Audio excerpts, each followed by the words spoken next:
Ayan, oh. Ito mga sir, yung yung Toyota Innova na 2007 model sir, no?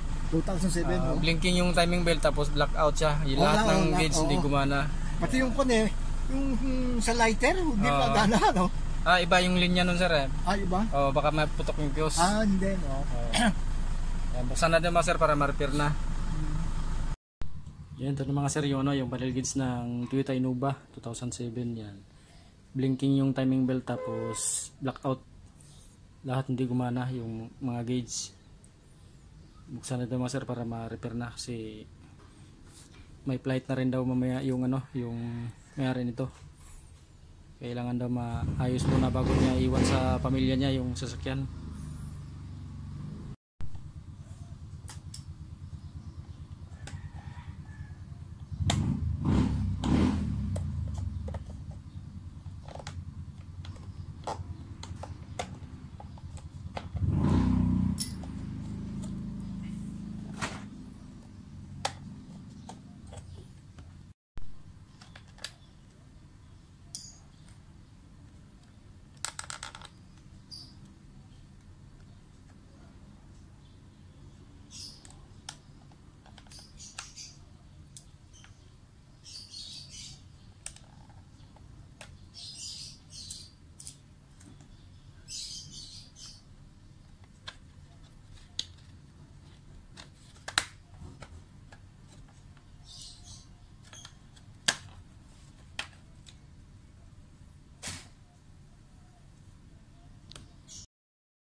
Yan na mga sir, i-assemble lang natin to para masalpak na ulit sa sasakyan. Napalitan ko na lahat ng mga kailangan palitan. At pag na ako namin, ibabalik kami sa iyo, ha? Apa. Kaya ako sumama kasi lalakad na to. Para alam ko. Yan, okay na sir. Okay na lo. Ha? Okay na. Okay na po. Ha? Okay na po. Yan, okay na mga sir, yung yung time panel gauge ng Toyota Innova.